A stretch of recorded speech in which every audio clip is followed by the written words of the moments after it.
Hey guys, it's Yale, or Rivendu, or however you call me. I'm in Tay right now. I'm on the map I've built. So I kind of want to give you an example of the progress I've made in the last week. Over here you can see our nice water shader, which is a water shader I got through the Unreal forums.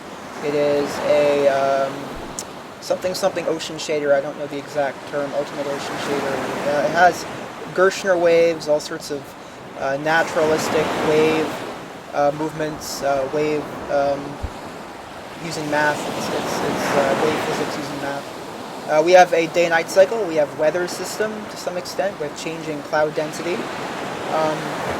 As you can see, I've done a lot more work on the height map.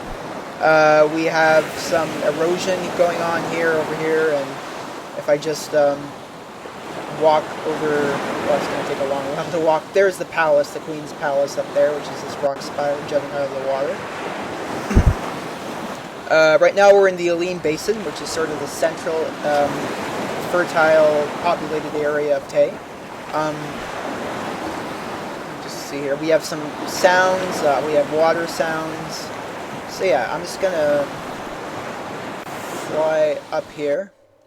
I'm going to show you an example of the area I've been working on. So I've been working on the Hiva Wetlands, which is going to be our demo area for Sign. We want to show something nice. We want to show that we've made something, and to kind of give them a sense of our vision for Tay. So I'll just fly over. No, it's not here. So yeah, the map is quite big. As you can see, I've done a lot of work on the height map. We're probably going to switch out the extruded height map for models to make the environment just seem a lot more realistic. Like this plateau here, I'm not sure it's going to pass I don't know. It's not the best having the extruded height map as the sole geography. I think artistically it would be much better to have some assets made, terrain assets made. That'd be really nice. So here's the Hiva Wetlands, the area I've developed.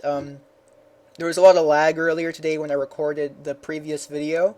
You couldn't hear what I was saying because the stereo mix is too loud, so I'm redoing this video. And meanwhile, I thought, okay, well, I'll try to get the lag under control. I took some of the foliage out. I realized I had put the density way too high. One of the lessons in Unreal is never put foliage density over 130, 150. Even that's a lot. Try to keep it under 100 because it's going to lag like crazy. So the Hiva Wetlands is the area that is populated by Clan Hiva. They're the Sunner clan. They're sort of the agrarian, sort of farmer type clan. They live in the fields, the wetlands. They harvest fruits and vegetables and all sorts of produce. So I'm just going to give you a little example, show you around a bit. Here's the sort of the transitionary area to the western jungles. You see the bigger foliage. I'm not sure we're going to keep this because, of course, we're using foliage and those meshes are quite low poly. You see, I've done work on the mountains up here. We have the nice lighting. Getting the lighting right was really hard. I really want to go for that riven kind of lighting, kind of that warm oil color, oil painting aesthetic, I guess. So just something subtle, not too flashy, not too saturated, but warm, something warm and very nice. So I'm just going to drop myself down into the map. There's some nuggets I'm not going to show you, some nice things I've added to this map that I'm going to let you discover on your own. It's lagging a bit. Okay, it's not that bad. The sound kind of stutters a bit. So we have some nice music. This is not the final music. This is copyrighted music. But it's nice. It fits the aesthetic of what we want, the musical style of what we want for this region. I guess the Hiva Wetlands or the Hiva clan is very much inspired by African tribes. So I guess that makes sense. It's kind of what we're going for. Still a bit of lag, unfortunately. Also, because I'm running Bandicam, I guess it's going to lag a bit more than usual. So, I'm going to walk this nice area.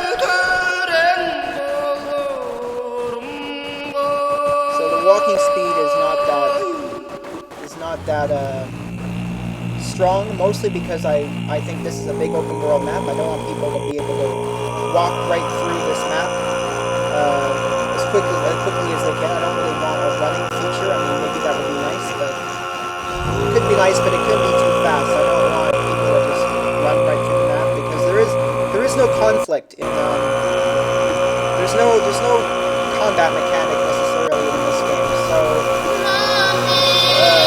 we want to focus on puzzles being the primary obstacle in this game.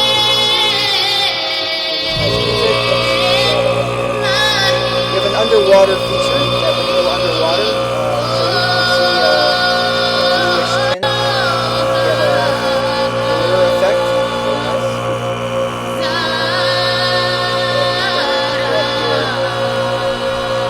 It's a nice metallic structure.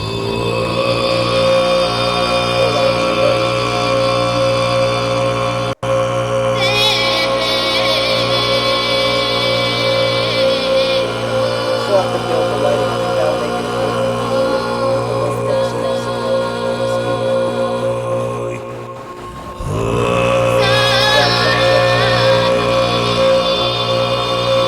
nice sunny day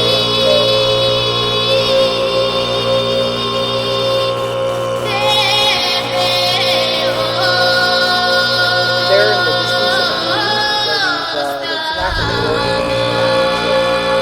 Sand and grass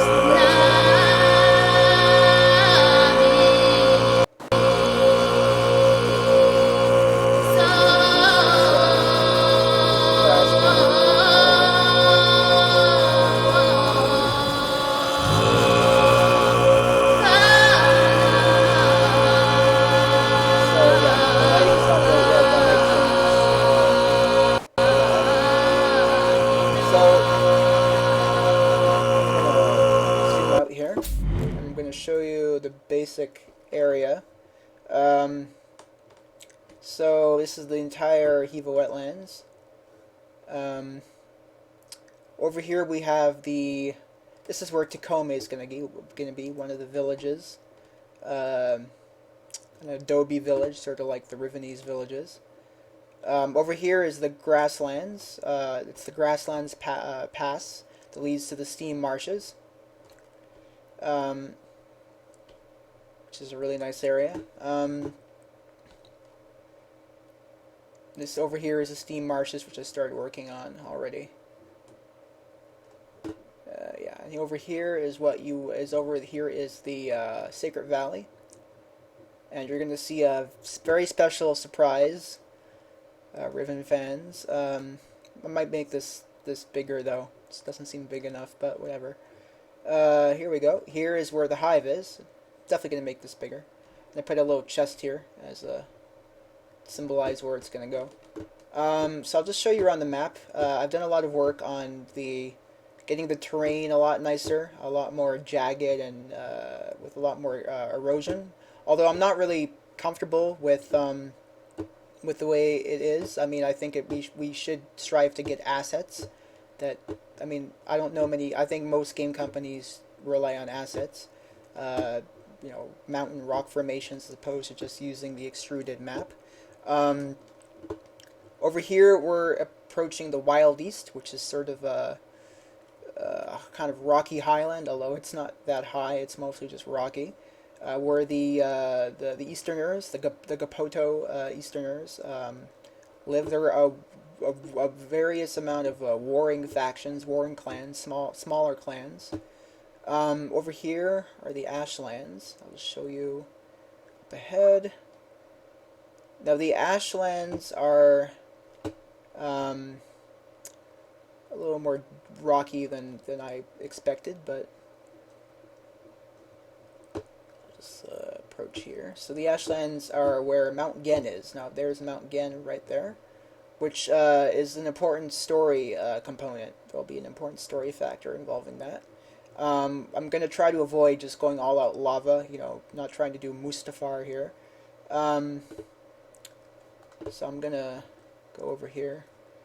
Over here is the dividing range, which is this massive mountain chain in the middle of the age, middle of the island, I guess. Um, Down here is what I call Lake Town, or the lake area. This is an area which is this kind of the Era River. Well, Era River comes from the Ashlands into this lake area, where there is going to be these sort of mud huts or what look like beaver dam huts, these beaver dam mounds in the river with boardwalks connecting them. And these will be the lake people, the Lake Moiety who live here.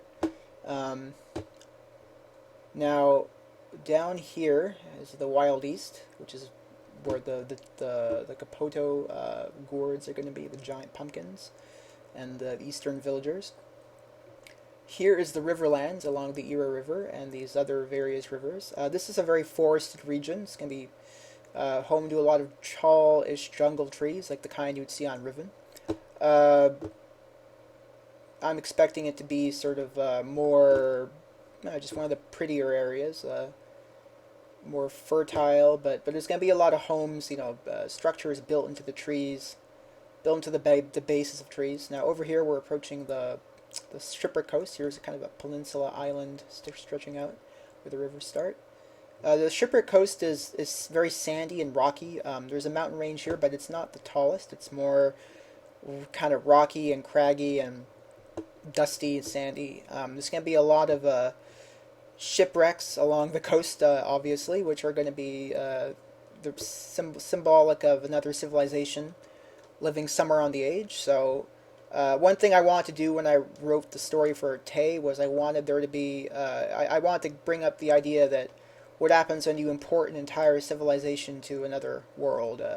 What if there are people who already live there? I mean, it's kind of something addressed in alien invasion movies, but it's never been done in a way that's been, I guess, fantasy or tribal, that you're literally transporting an entire race or civilization to another whole universe or planet, and the people who live there may not welcome you. So I'm not going to reveal who the other races live on this age are, because I want to leave that up for the mystery. But it's going to be a factor that the Moiety are not alone on this planet. Now over here we have this mountain range that's part of the Aline Basin. So I don't really know I have a name for it yet, but it's this rocky part of the Aline Basin. The Aline Basin is very verdant, fertile. It's going to be urban, but it's going to be kind of a pretty rainforesty, rainy, nice, sometimes sunny area. Over here is the crag. Now the crag is supposed to be very rainy and gray and foggy and rocky, sort of like the coast of Ireland. These are going to be Tishi hives living in these mounds on the coast. I'm not really sure how to get the weather to spontaneously turn the clouds more dark and more rainy in this area. I'll figure that out probably through blueprints. No, the Golden Plateau is an area that's going to be a lot easier to do. We could focus on this for one of our areas, part of the Hiva Wetlands, I guess, part of our demo area.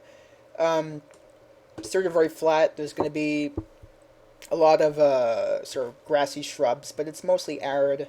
Kind of has a rust red color. There will be the sacred oak trees that reside on the top, which are these large bulbous trees that were the species that Catherine wrote into the age. When during Riven, she actually describes how she was influenced by the Great Tree of Riven to write a similar tree into Tay. So I just thought, well, why not make it the same species of tree? I guess over here is sort of this area between the Western Jungles and the Hiva Wetlands. Now, the Western Jungles are going to be very, very dense. I want something very alien, something that's not just your typical swamp or marsh. So my main influence is Dagobah from Star Wars. So if you haven't seen the Ralph McQuarrie art for Dagobah, go check it out. It's on the forums, in the threads, the inspiration thread. It's sort of, I wanted something that was very, I guess, strange or dark or ghoulish, I guess. Here's this bay. I don't have a name for it yet, but it is part of the Northern Wastes. Now, Lamlet, which is one of the towns or cities, is going to be up here. The Northern Wastes are this dry, sort of black desert land of where the Etram clan live. They are the clan that harvests the frogs' poison in the caves, and they also are a big whaling clan. There's a lot of giant marine wildlife, giant marine whales. I guess the wark is a whale, but I'm not sure they hunt the wark. I mean, they could, but I don't think that really.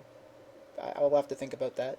Um, up here is just sort of more desert area, and that's sort of about it for the map. It is very large.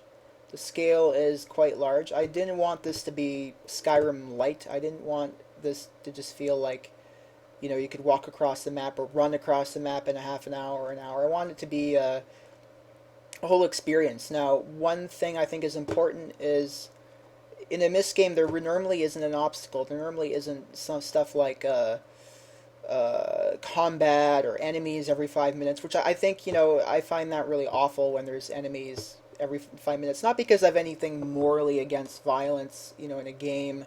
I'm not that PC. It's just I feel like the Millers are right when they said it's a boring mechanic that really, when you play a game like Skyrim or Oblivion and there's a wolf every 5 minutes, it's not fun. It's boring. It doesn't feel rewarding to me. I feel a game like Riven, where there is sort of an epiphany moment. There's moments of you solve a puzzle, you understand something about the world and the story. That's rewarding. That's a feeling I want to bring back. And I think what we're going to do is we're going to have puzzles that you will need to travel across the map to solve. And I'm not just talking about mechanical puzzles. I mean, I think it's important that since Tay is a populated age, I think we should utilize that. One thing I think we should do is have NPCs sort of give information that you might have to trek across the map to get. So one woman might say, "Oh, I've left a book in a cupboard or a dresser in this town." And then you say, "Oh, you realize she's not going to give you the quest. You're going to figure out, okay, well, I need to go get this information in this book." So you're going to go there, and maybe the cupboard will be locked. So then there'll be kind of a mechanic where you have to figure out where the key is, and that might bring you to another town where someone else might be, and that kind of thing.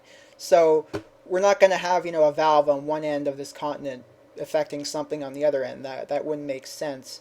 Another thing I want to do is I want to have lore elements. I really want to have stuff that you discover in the world. Like, there'll be just stuff that's there for the story, not for a puzzle.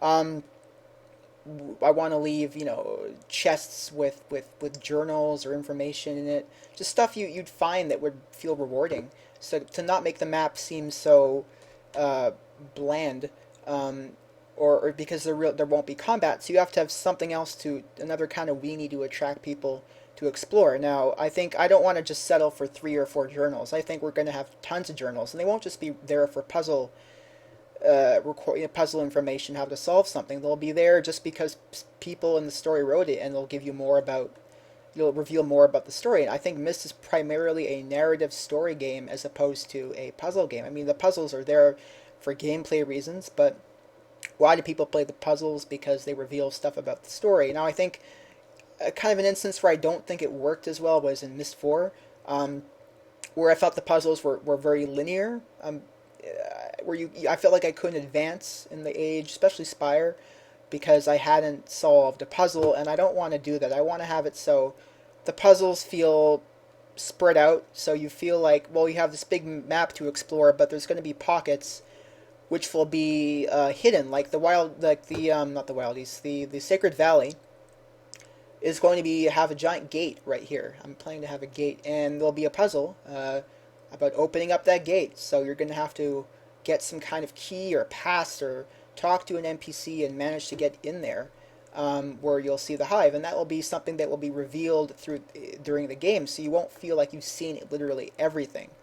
I think that's important, to feel like the world gradually becomes revealed, and as well the story gradually becomes revealed, and the background and the lore becomes revealed as you explore, as you progress. And I feel the progression should come from you, not from an NPC telling you, go fetch my flask in this dungeon, which I just find is so... I mean, if I want to go to work, I would go to work. I already work, I already go to school every day. I don't want to have someone else tell me what to do in a game. Personally, I want to figure stuff out myself and motivate myself. So that is about it. Um, I probably will try to reduce the lag. I recently erased all those grasses because they just, I think I had the light map, the light maps were way too high on them. Again, experimenting in Unreal, and I just said, okay, I'm gonna redo the whole grasslands. But then they're a little still a bit laggy. I think it's because the density or something. I don't know. As you can see, there's kind of these artifacts that you see when you move around. It's kind of annoying. But that's sort of the wetlands, what they look like. Um, and this is the area where I've been working on, and soon we will tackle. Well, we're going to have to add in assets and clutter and models. If you know, if you are an Unreal expert or a 3D modeler, we need your help.